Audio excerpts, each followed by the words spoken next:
Alright, Let's bawasan go naman. to the healthy food. Okay, the healthy ones. Water. Oh, water. Sierra Madre alkaline water. Kasi too big. Correct. How many? 8 to 12 glasses a day. Very, very healthy po. Tsaka ang secret nito, paggising sa umaga, iinom ng isang baso. Bakit? Kasi Okay. buong gabi, we are dehydrated. Okay. Nag-iipon ng mga toxin. Ang urine natin, medyo yellow ang color. Uminom ng isang baso para malinis habang maaga pa. Very good Apples. tip. Bakit apples? Bakit apples? Kasi di ba yung kasabihan nga na an apple a day keeps the doctor away. Bakit? Yes, apples are very healthy. Meron siyang mga fiber and nakakapayat siya. And it's good to eat the balat, di ba? Because yung Yes. mataas ang fiber. Garlic.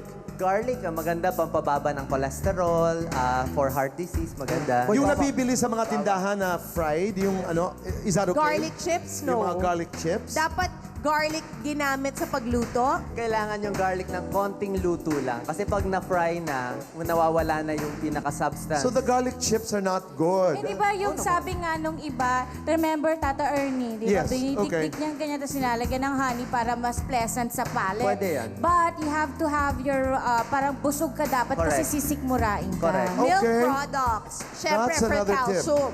Yes. Calcium and protein. Okay. I fulfill that. 3 glasses a day ako talaga. Okay, at Hindi not bananas. just 2, ako Sandali, 3. ang milk ba hindi pampataba ng gusto? There's skim milk, boy. There's It's good. low-fat milk. Okay. You have all those options. Okay, bananas. Bananas, good for the stomach, very healthy, good for stress, Yes, panglaban di ba sa may stress. nire-release siya that Yes, meron siyang nakaka-happy? It makes you happy, nagpapataas ng Bakit? serotonin. Yun, Wait, anong serotonin. nire-release? Anong nire-release? Serotonin, boy. Serotonin. Okay. Carrots. Carrots, kasi yung kulay eh. Basta ang prutas ng kulay, yellow and orange, very healthy. Thank God. Anti-cancer, Mahilig carrots, ako sa tomatoes, carrots. like lycopene, vitamin A. Citrus fruits, maraming Yes, vitamin citrus. C. Calamansi. Vitamin C ito. Calamansi, ano pa? Dalandan, pongkas, Et al. Okay. tomatoes. Tomatoes. Maraming lycopene. Pero kailangan lutuin, di ba? That's the only way you release the lycopene pag lutuin yung Ay, tomato. yung hilaw, hindi? Sa No salad? doubt, they said, Wala? di ba? Vitamin Doc? C meron. Vitamin C.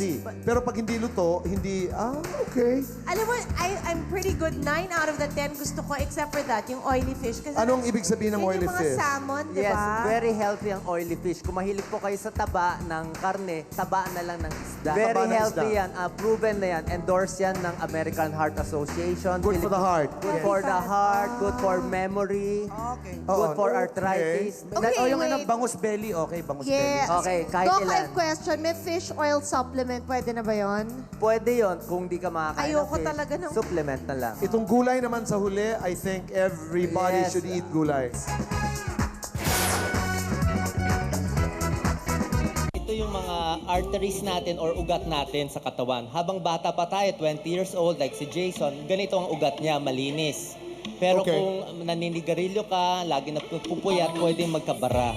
At kung malakas ka kumain, tumaba ka ng 15 pounds, pwedeng ganito na. Pag ganito po, sumasakit na ang dibdib at dito, heart attack na. So, pag-iingatan natin ng huwag kumain ng mga bad foods para hindi po ito magbara. Diabetes naman, Me- Doc Willie. Yes, ang maganda sa diabetes, syempre exercise, no? Pero meron isang tip kung kaya nyo gawin, half cup rice. Kung kaya nyo magbawas ng rice, makakatulong. Instead of, halimbawa, 1 cup, half cup. No, it's really true. Kasi nung may gestational diabetes ako, Yes. grabe, kumain ka ng pasta or kumain ka ng rice, automatic shoot up talaga. That's, Yeah, so try to pangalagaan. avoid it lang talaga. Ang pwede-pwede pa na hindi masyado nagre-react, whole wheat bread. Correct. Okay. Doc, Willie and Lisa, maraming salamat. Maraming you. salamat. Kay Thank you po, bahagi na Boy. ng pamilyang Boy and Chris. Jason.